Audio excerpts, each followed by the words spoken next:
आगे बढ़ते हैं, कुछ और आपके काम की खबर आपको दिखाते हैं। अगर आप ई कॉमर्स कंपनियों से टीवी, फ्रिज, कूलर या फिर एसी खरीदने जा रहे हैं तो जरा सावधान हो जाइए, क्योंकि अब ये कंपनियां लॉकडाउन के इस पूरे पीरियड में आपको किसी भी गैर जरूरी सामान की सप्लाई नहीं कर सकेंगी। क्या है ये पूरा मामला, देखिए इस रिपोर्ट में। नॉन एसेंशियल सामान की बिक्री पर केंद्र सरकार का बड़ा फैसला। गैर जरूरी सामान की डिलीवरी नहीं कर पाएंगी ई कॉमर्स कंपनियां। सरकार के फैसले पर खुश हुए खुदरा व्यापारी। लॉकडाउन 2.0 में ई कॉमर्स कंपनियों की डिलीवरी को लेकर केंद्रीय गृह मंत्रालय ने अहम फैसला लिया है। गृह मंत्रालय की तरफ से जारी आदेश के तहत ई कॉमर्स कंपनियां 20 अप्रैल से गैर जरूरी सामान की बिक्री नहीं कर पाएंगी। ई कॉमर्स कंपनियों को गैर जरूरी सामान जैसे टीवी, फ्रिज, कूलर, तमाम सामान की सप्लाई पर रोक लगाई गई है, जबकि सभी दूसरे सामान की ई कॉमर्स कंपनियां बिक्री कर सकेंगी। ई कॉमर्स कंपनियों में अब वही चीज़ें होम डिलीवर हो पाएंगी जो कमोडिटीज़ हैं, जो बहुत ज़्यादा ज़रूरी हैं, जो खाद्य पदार्थ हैं। इसलिए किसी भी बुकिंग करने से पहले या किसी भी सामान को मंगाने से पहले सोच लें, समझ लें।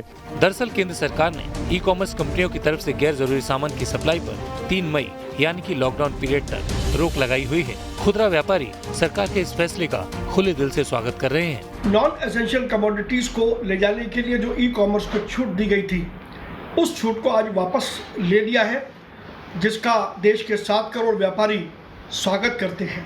अब इस अधिसूचना के जारी होने के बाद देश में ई कॉमर्स कंपनियां केवल एसेंशियल कमोडिटीज को ही ले जा सकेंगी। उस पर हमें कोई इतराज नहीं है। देश में नॉन एसेंशियल सामान बेचने वाले खुदरा कारोबारियों के गोदाम भरे पड़े हुए हैं। ऐसे में उन्होंने सरकार से गुहार लगाई थी कि अगर ई कॉमर्स कंपनियों ने लॉकडाउन के दौरान ये तमाम सामान की सप्लाई पर रोक लगाई गई है, खुदरा व्यापारियों से ये सामान कौन खरीदेगा। इधर फ्लाइट्स के टिकट बुकिंग को लेकर फैल रही अफवाहों पर नागरिक उड्डयन मंत्री हरदीप सिंह पुरी ने विराम लगा दिया।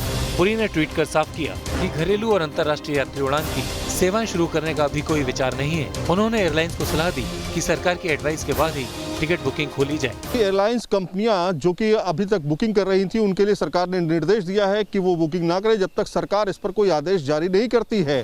केंद्र सरकार के इन फैसलों के बाद साफ है कि लोग बिना सरकार के निर्देशों को देखे ई कॉमर्स कंपनियों से किसी भी गैर जरूरी सामान को खरीदने से बचेंगे। Syed Aamir Hussain, news nation, Delhi.